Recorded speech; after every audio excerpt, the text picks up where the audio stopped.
Espiritualmente, todos na Terra, independente de sua religião ou nacionalidade, reconhecem que existe alguma espécie de batalha ocorrendo no mundo entre as forças do bem e do mal.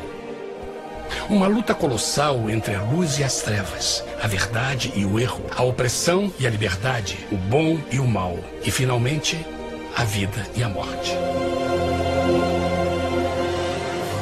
Qual é a história por trás deste evidente paradoxo?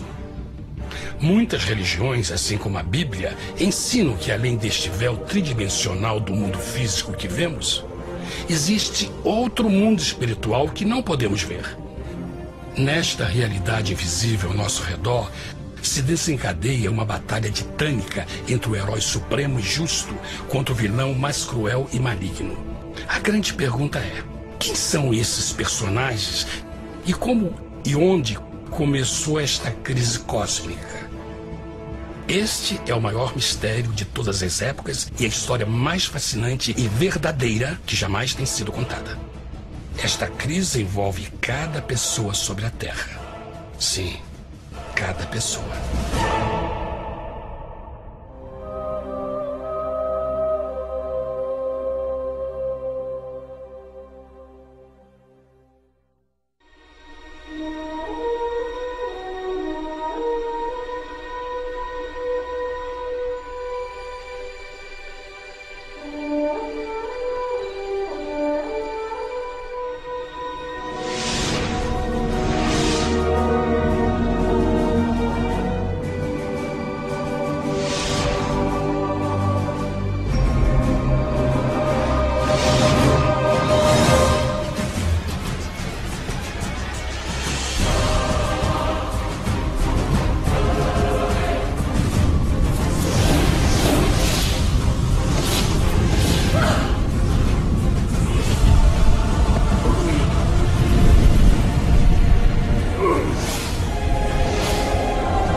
A história humana está repleta de cenas de guerras.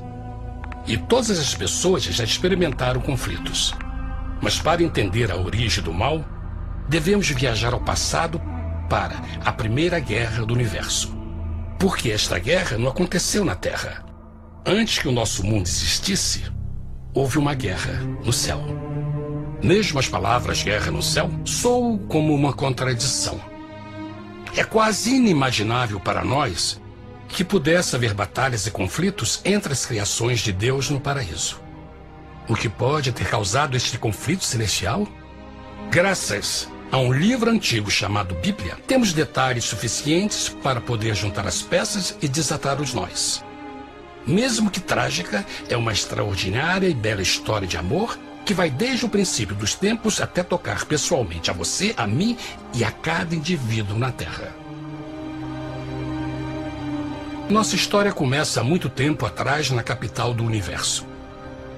Em um lugar chamado Céu, que estava repleto de seres angelicais que amavam fazer a vontade de Deus.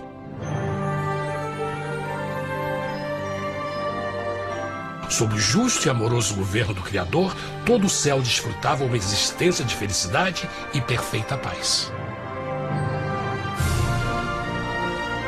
O príncipe supremo do paraíso e comandante dos anjos era o poderoso e amoroso Filho de Deus, mais conhecido com o nome que adotou quando veio à Terra, Jesus. Ele tinha o mesmo propósito e pensamento com Deus, o Pai. O céu, sob o comando compassivo do Pai, Filho e Espírito Santo, provou ser um maravilhoso lugar de paz e alegria. Para realizar as ordens de Deus, a Trindade estava rodeada de um oceano virtual de inumeráveis espíritos ministradores chamados serafins e querubins, mais conhecidos como anjos. Essas poderosas e inteligentes criaturas descobriram que a felicidade estava em cumprir as ordens do Todo-Poderoso. Mas Deus criou um extraordinário anjo para atuar como líder de toda a multidão celestial. A Bíblia nos diz que seu nome era Lúcifer, que significa portador da luz. Este querubim foi o maior ser criado por Deus e assumia a posição mais próxima do trono de Deus, estando diretamente sob a autoridade de Jesus. A tarefa de Lúcifer era difundir a luz e o conhecimento da vontade de Deus a todos os outros anjos. Lúcifer foi o mais esplêndido ser criado por Deus. Era extremamente bonito e dotado de enormes poderes de liderança e organização. Entre os anjos, ele foi muito admirado, respeitado e amado como amigo. Mesmo assim, Deus previu o mal que Lúcifer estava a ponto de introduzir no reino da luz. Cheio de sabedoria e formosura, de todas as pedras preciosas te cobrias. Tu eras o querubim, ungido para cobrir, e te estabeleci. No monte santo de Deus estavas. No meio das pedras afogueadas andavas. Perfeito eras nos teus caminhos, desde o dia em que foste criado, até que se achou iniquidade em ti. Quando Lúcifer percebeu a sua beleza e poder, seu coração pouco a pouco começou a mudar. Permitiu que seu enfoque se afastasse de Deus e direcionou seu amor para si mesmo. Talvez nunca saberemos completamente como e porquê estas sementes de rebelião germinaram em seu coração. Mas o profeta Isaías nos dá uma visão do pensamento de Lúcifer. Como caíste desde o céu, ó estrela da manhã, filha da alva! Como foste cortado por terra, tu que debilitavas as nações! E tu dizias no teu coração: eu subirei ao céu, acima das estrelas de Deus exaltarei o meu trono. Subirei sobre as alturas das nuvens e serei semelhante ao Altíssimo. Lúcifer, aos poucos, começou a cobiçar o poder de Deus, mas não sua personalidade. Ao pensar em suas próprias habilidades e belezas extraordinárias, os perversos tentáculos do orgulho e vaidade congelaram sua mente. Este ressentimento e inveja fizeram com que ele violasse a lei sagrada de Deus e se rebelasse contra seu governo. Precisamos fazer uma pausa e esclarecer algo. Desde o princípio, Deus ordenou que as leis da física governassem o mundo material em que vivemos. Sem essas leis naturais, o universo seria um caos. Do mesmo modo, as leis morais de Deus sempre têm dado segurança e estabilidade ao cosmos. Alguns pensam que os 10 mandamentos não existiram, até que o Senhor os entregou a Moisés no Monte Sinai. Mas as Escrituras nos ensinam que os princípios das leis de Deus sempre existiram por toda a eternidade, pois são a base fundamental de seu reino de amor. Seguros todos os seus mandamentos, permanecem firmes para todo sempre e são feitos em verdade e retidão. Os 10 mandamentos são um resumo das características de um Deus de amor. Os primeiros 4 mandamentos descrevem quem é Deus, seu poder, seu território e autoridade. Os últimos 6 descrevem como é Deus, sua honestidade, sua pureza, sua fé. Todas estas coisas sempre foram verdade e sempre serão verdade. Agora, pela primeira vez na história da eternidade, Lúcifer começou a violar estes princípios perfeitos. Lúcifer sabia que se fosse compartilhar o poder e status de Deus, necessitaria de apoio. E deu início ao trabalho. Começou sorrateiramente a circular entre os outros anjos, plantando sementes de dúvida e descontentamento a respeito da liderança de Deus, ao mesmo tempo em que, sutilmente, revelava suas próprias virtudes. Ele insinuou que Deus abusava de seu poder divino e suas leis restringiam a verdadeira liberdade e felicidade de suas criaturas. Com seu raciocínio audaz e poder de influência, Lúcifer pôde persuadir a um grande número de anjos a se unirem para seu motim. Talvez se perguntem, como tantos anjos inteligentes puderam seguir esse desertor? Bom, lembrem que até esse ponto nenhum anjo tinha escutado uma mentira. E nesse primeiro estágio da rebelião, os anjos não perceberam a obsessão de Lúcifer em assumir a posição de Deus. Não sabiam que finalmente ele planejaria a tortura e o assassinato do Filho de Deus na cruz com a intenção de ocupar o seu trono. Estranhamente, Lúcifer pensou que poderia ocultar seus verdadeiros propósitos de Deus. Ai dos que querem esconder profundamente o seu propósito do Senhor e fazem as suas obras às escuras e dizem: quem nos vê e quem nos conhece? Não pense nem por um momento que a rebelião de Lúcifer surpreendeu Deus e o pegou desprevenido. O Senhor sabe de todas as coisas e os pensamentos de suas criaturas. Ele entendia exatamente o que estava se passando pela mente de Lúcifer. E piedosamente Deus advertiu o desgarrado anjo do perigo. Mas no final, o orgulho e a vaidade não permitiram que Lúcifer se arrependesse. Então, iniciou a rebelião total contra Deus em vez da humilde obediência. Alguns podem perguntar: isso significa que Deus criou um anjo defeituoso? Não, mas ele criou Lúcifer com livre-arbítrio. Verão que o livre-arbítrio é uma coisa maravilhosa, mas também muito perigosa, incluindo o risco de uma rebelião e a possibilidade de que o amor de Deus seja rejeitado. Vejam que o amor real não pode vir de uma criatura pré-programada e não pode ser forçado, deve ser voluntariamente dado. Por exemplo, mesmo que seja bonito este cachorro robô, na verdade, nunca poderá amar-me. Posso fazer que pareça que me ame, mas só estará seguindo instruções pré-programadas. Não tem opção. Por outro lado, este pequenino está realmente feliz em ver-me. Ele decidiu dar-me seu afeto. E com o tempo, nossa relação se fará mais forte, enquanto eu ame e cuide bem dele. Do mesmo modo, um Deus de amor só quer amor verdadeiro de suas criaturas. E para que isso aconteça, elas precisam ter o livre-arbítrio. A rebelião de Lúcifer é a maior evidência de que ele tinha esta liberdade. Agora, a grande pergunta é: como Deus enfrentaria esta crise? Como lidaria com Lúcifer e com os milhões de anjos que se uniram nessa rebelião? Muitos questionam por que Deus não acabou imediatamente com a rebelião. Afinal, ele poderia facilmente vaporizar Lúcifer com um raio. Mas isto teria solucionado o problema? Não, pelo contrário. Isso só teria intensificado as dúvidas e suspeitas que Lúcifer havia plantado na mente dos anjos. Lembrem que Lúcifer sabia, como ninguém mais, da engrenagem interna do governo de Deus.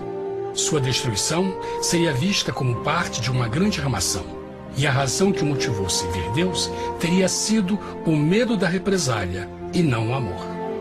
O Senhor sabia, na sua sabedoria, que a melhor forma de enfrentar a crise era permitindo que tudo seguisse o seu curso. Esta seria a única forma de se assegurar que o mal não se ergueria outra vez. Deixai crescer ambos juntos até a ceifa. E por ocasião da ceifa, direi aos ceifeiros: colhei primeiro o joio e atai-o em molhos para o queimar, mas o trigo ajuntai-o no meu celeiro. Na parábola do joio e do trigo, Jesus descreve que um tempo de crescimento é necessário para que uma planta revele sua verdadeira natureza. No seu entendimento infinito, Deus sabia que com o tempo, o caráter real de Lúcifer seria exposto e que os amargos frutos de sua rebelião seriam vistos. Até agora, os cidadãos do universo não estavam familiarizados com o pecado e até onde os levaria. Mas isso mudaria quando eles vissem por si mesmos sua terrível natureza autodestrutiva.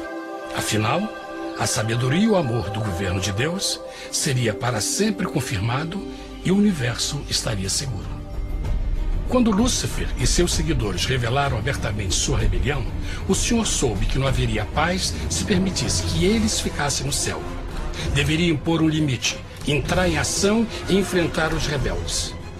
Mas Lúcifer e seus seguidores nunca sairiam por vontade própria ou pacificamente. O passo seguinte foi a guerra. E houve batalha no céu. Miguel e os seus anjos batalhavam contra o dragão. E batalhavam o dragão e os seus anjos. Mas não prevaleceram, nem mais o seu lugar se achou nos céus. E foi precipitado o grande dragão, a antiga serpente, chamada o Diabo e Satanás, que engana todo mundo. Ele foi precipitado na terra, e os seus anjos foram lançados com ele. A Bíblia não revela exatamente que tipo de armas foram usadas durante este conflito cósmico. Mas esta guerra foi como nenhuma guerra que os olhos mortais já viram. Apocalipse 12:4 nos diz que finalmente Lúcifer e 1/3 dos anjos de Deus foram expulsos do paraíso.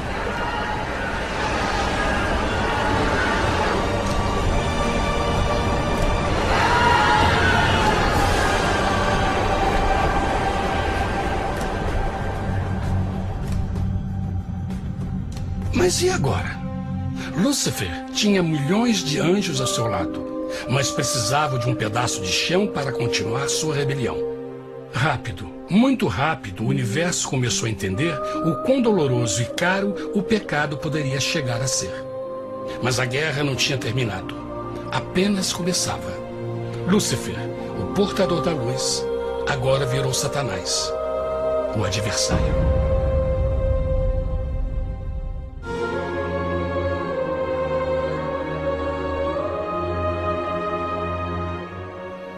Depois da guerra no céu, Satanás e seus anjos caídos foram expulsos da corte de glória. Por um tempo, o diabo e seus demônios vagaram pelo universo buscando inutilmente mundos que se compadeceram e se uniram à sua rebelião. Enquanto isto, o coração de Deus sentia intensamente o vazio que deixou a perda de Lúcifer e seus anjos. Então o Pai, o Filho e o Espírito Santo retomaram seu trabalho favorito, o maravilhoso trabalho da criação. Decidiram fazer um mundo novo, pleno, com muita variedade e diversas criaturas de amor. Este novo mundo seria único, porque as criaturas principais seriam feitas à imagem de Deus. Para eles, o Senhor também daria o domínio deste planeta novo, que conhecemos como Terra. No princípio, Deus criou a terra. E viu Deus tudo quanto tinha feito, e eis que era muito bom. Que imagem maravilhosa! Deus forma um novo mundo, nosso planeta, Terra. E em cada maravilhoso dia da criação, algo novo e espetacular começa a fazer parte da cena. Por exemplo, no terceiro dia, Deus falou e uma linda e exuberante vegetação fez parte da existência. Plantas de todas as cores, formas e tamanhos. No quinto dia, o mundo estava repleto de espantosas e exóticas criaturas, que podiam tanto se elevar aos céus como deslizar pelas águas azuis. E outras podiam fazer as duas coisas. No sexto dia, houve a introdução de um grande número de animais terrestres. Desde o gigante elefante até o pequeno esquilo, cada um encontrou um lugar nesse novo planeta para viver em harmonia com o resto da criação. E também no sexto dia, Deus criou o homem. E disse Deus: façamos o homem à nossa imagem, conforme a nossa semelhança. E formou o Senhor Deus o homem do pó da terra, e soprou em suas narinas o fôlego da vida, e o homem foi feito alma vivente. E plantou o Senhor Deus um jardim no Éden, do lado oriental, e pôs ali o homem que tinha formado.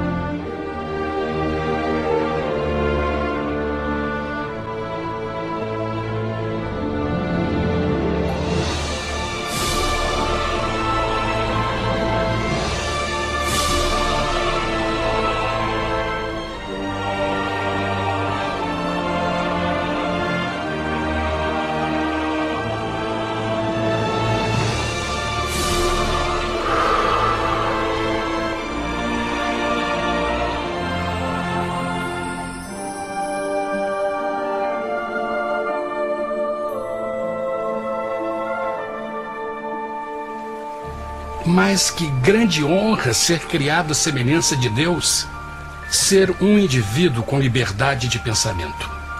No princípio, o homem não percebia a sua nudez. Provavelmente porque antes do pecado ele estava vestido de glória e luz.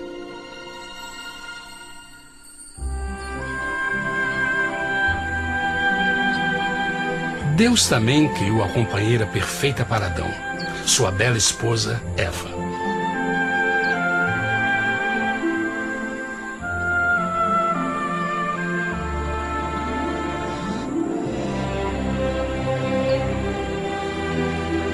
O feliz casal foi colocado em um magnífico jardim perfeitamente projetado para aumentar sua felicidade. Para Adão e Eva e as outras criaturas da terra, também foi dado o privilégio divino de procriar a sua própria imagem. A intenção de Deus foi que a raça humana tivesse domínio sobre este paraíso perfeito para sempre. Eternamente felizes e saudáveis, trabalhariam com a flora do jardim de Deus, enquanto desfrutariam o afeto e companhia de todas as criaturas sob seus cuidados. O ambiente que nossos primeiros antepassados experimentaram foi muito diferente do mundo de hoje. As rosas já não tinham espinhos, os insetos não mordiam nem picavam, e os leões e as ovelhas brincavam juntos. Mas a grande bênção era os humanos viverem em perfeita harmonia com seu Criador. A cada 7 dias, Adão e Eva descansavam de seu prazeroso trabalho e gozavam de uma comunhão com a visita de seu Criador. Era um mundo esplêndido e maravilhoso. E esse estado de felicidade teria continuado eternamente se nossos primeiros parentes tivessem mostrado fidelidade com uma simples prova. Mas da árvore do conhecimento do bem e do mal, dela não comerás, porque no dia em que dela comeres, certamente morrerás. Visto que o adversário havia contaminado o universo com sua rebelião, o Senhor viu a necessidade de uma simples prova de amor e lealdade. Lembrem que os anjos bons acabaram de ver 1/3 de seus amigos serem expulsos do céu durante a guerra. Como estariam seguros de que esses novos humanos não se uniriam a Lúcifer e causariam problemas? Então o Senhor plantou uma árvore no jardim, uma árvore cujo fruto não deveria ser comido sob pena de morte.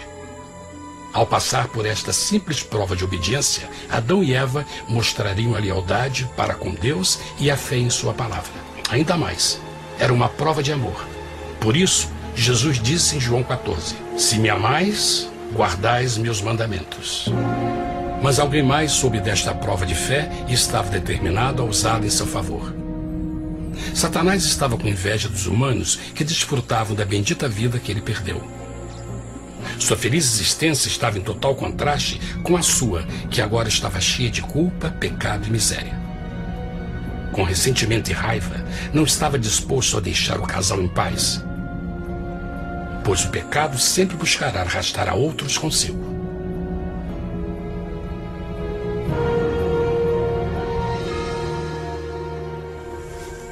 Então um dia, quando Eva estava concentrada em seu agradável trabalho, se viu sozinha e muito perto da árvore proibida. Foi quando Satanás viu sua oportunidade. Através de uma serpente hipnotizante, o anjo caído chamou Eva até a árvore e a envolveu em uma conversação.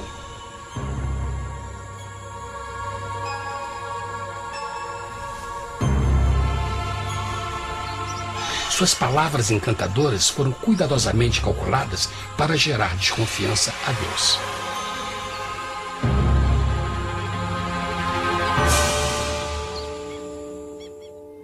A serpente replicou à mulher: "De modo algum morrereis. Deus sabe que no dia em que dele comerdes, vossos olhos se abrirão, e sereis como Deus, conhecedores do bem e do mal." A mulher notou que a árvore era boa para comer, pois era atraente aos olhos e desejável para alcançar sabedoria. Colheu o seu fruto e comeu. Deu também ao seu marido, que comeu assim como ela. Tragicamente, quando Eva escutou a suave e sedutora voz do tentador, começou a ter certas dúvidas da palavra de Deus. A serpente enganou-o com a promessa de grande poder e sabedoria. Isso chamou sua atenção. Além disso, aparentemente um fruto deu à serpente a habilidade de falar. Que outros poderes poderia dar a ela?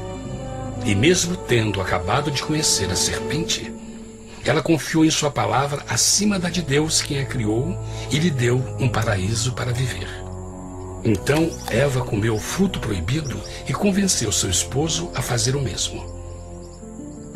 Adão poderia ter escolhido ser fiel a Deus, mas colocou seu amor pela esposa acima do seu amor por Deus.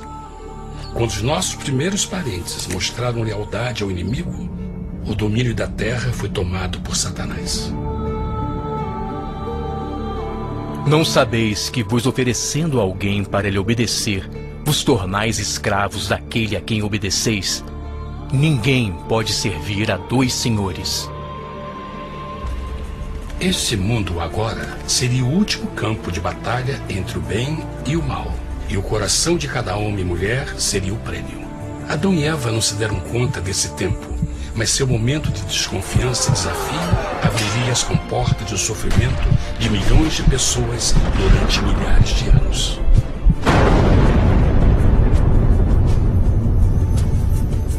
Portanto, como o pecado entrou no mundo por um homem, e por ele a morte, e assim a morte transmitiu-se a todos os homens naquele em quem todos pecaram.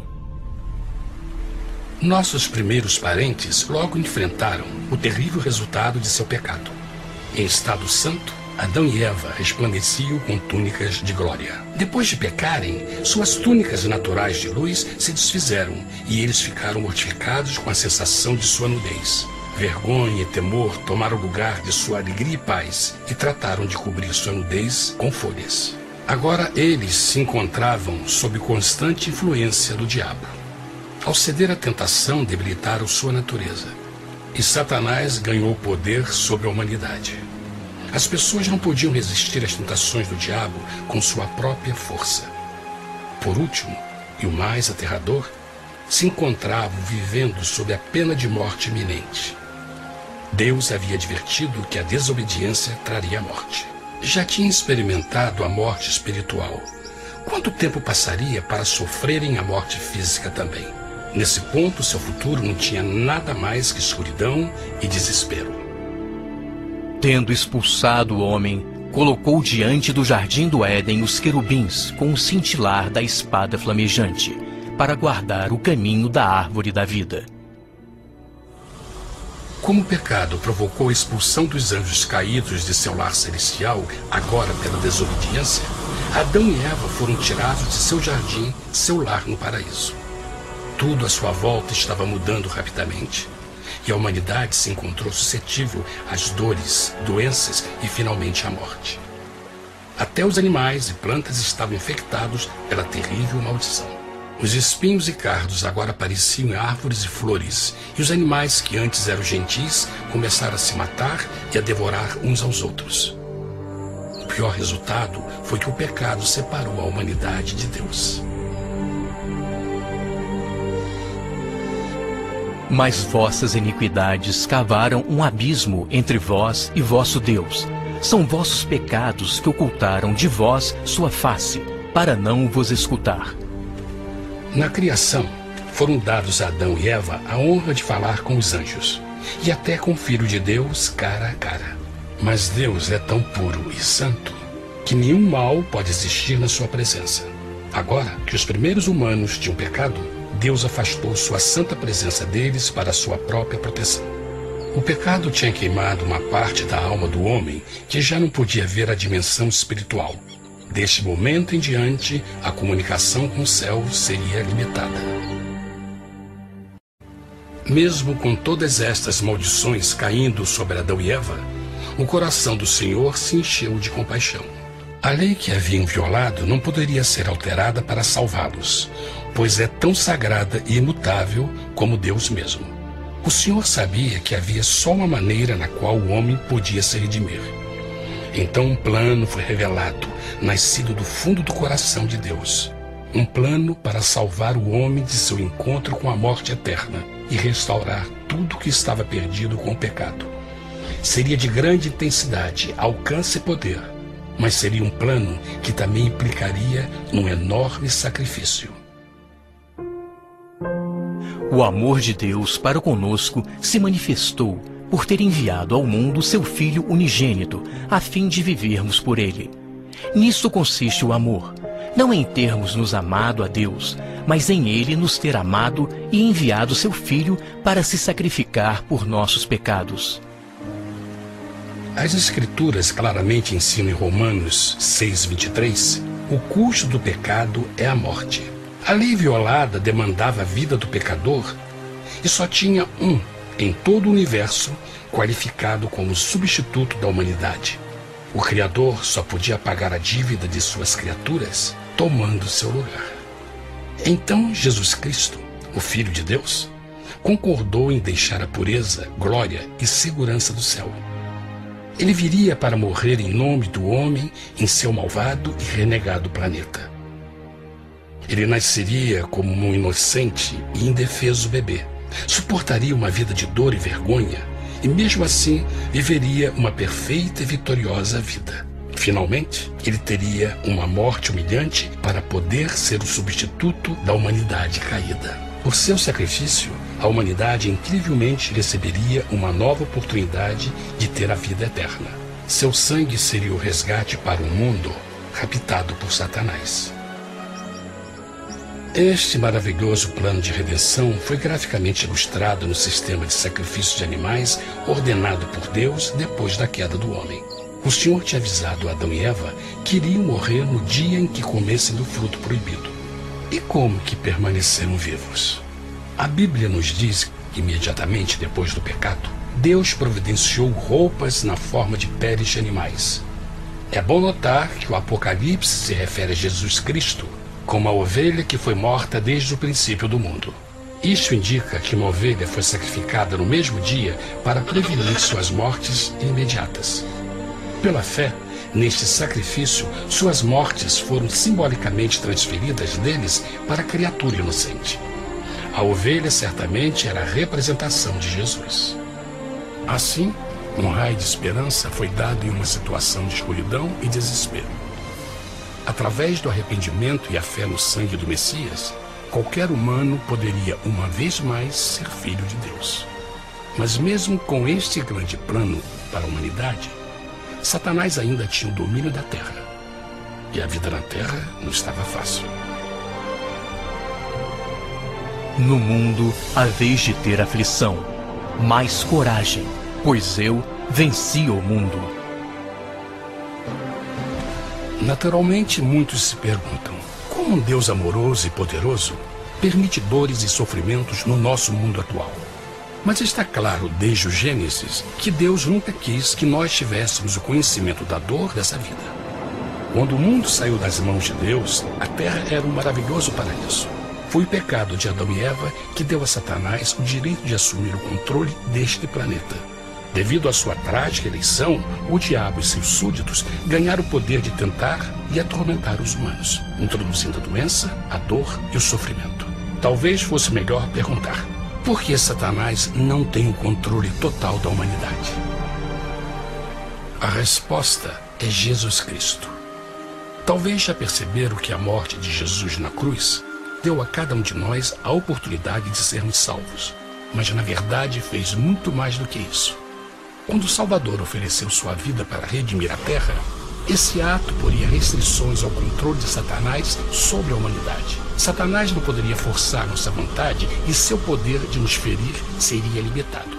O sacrifício de Cristo também nos trouxe um tempo de prova, durante o qual poderíamos ver a diferença entre o governo de Deus e o de Satanás, e então decidir a quem servir. Finalmente, pelo sacrifício que fez Jesus, o reino de Satanás chegará ao seu final, e um dia a terra será devolvida ao homem mais maravilhosa do que era no princípio. Mesmo Adão e Eva tendo começado suas vidas como exilados do paraíso, ainda tinham esperança. Deus providenciou peles de animais sacrificados para se cobrirem. Mas o mais importante, ele prometeu o sangue do Cordeiro de Deus para pagar por seu pecado, se aceitassem a Cristo e se arrependessem. Uma grande pergunta permanece: as pessoas aceitaria o grande presente de Deus? Como escaparemos se agora desprezarmos a mensagem tão sublime da salvação? A incrível história que acabaram de escutar é verdade e afeta vocês. Pois, pelo desejo de Satanás de ser Deus e a desconfiança e desobediência de Adão e Eva, todos nós nos encontramos em uma situação perigosa. De um lado, a humanidade foi grandemente favorecida por Deus com uma segunda chance de recuperar nosso lugar no Éden. Por outro lado, se nós desistirmos de aproveitar esta grande chance, nos tornaremos escravos de Satanás e finalmente seremos destruídos quando Deus limpar o universo do pecado. Amigos, não há melhor hora de fazer sua escolha por Jesus do que agora mesmo. Nenhum de nós sabe quanto tempo mais teremos que viver nesta terra. Jesus nos tem mostrado grande interesse no seu bem-estar e seu amor por vocês o levou a providenciar uma maneira de escaparmos de uma futura destruição.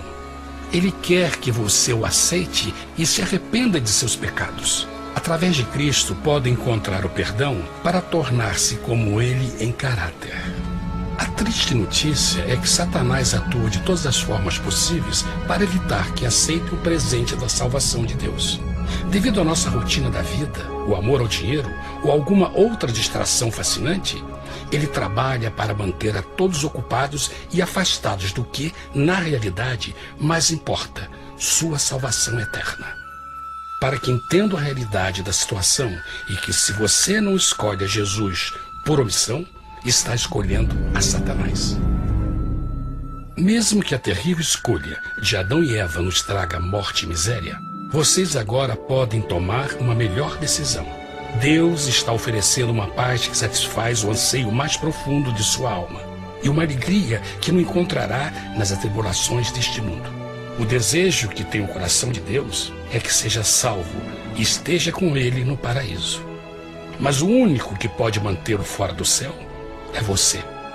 Imagine a tragédia que seria se você recusasse este precioso presente. Você pode decidir hoje e aceitar a salvação que Deus prometeu. Na verdade, nesse momento, pode aceitar a vida eterna através de Jesus Cristo. Posso convidá-lo para que acompanhe agora mesmo em uma simples oração, aceitando sua maravilhosa oferta? Por favor, repita depois de mim. Querido Pai Celestial, venho a Ti agora e humildemente pedir Teu perdão. Senhor, confesso que sou um pecador e violei Tua santa lei. Entendo que a pena por esse pecado é a morte. Acredito que Jesus Cristo sofreu e morreu na cruz para receber o castigo por todos os nossos pecados. Acredito que Jesus ressuscitou e eu o aceito como meu Salvador pessoal. A partir deste momento em diante, Te dou o meu coração e eu o aceito como o Senhor da minha vida. Por favor, perdoa todos os meus pecados e envia Teu Espírito para ajudar-me a fazer a Tua vontade. Te agradeço por Teu grande amor e aceito Teu presente da vida eterna. E eu oro tudo isso em nome de Jesus. Amém.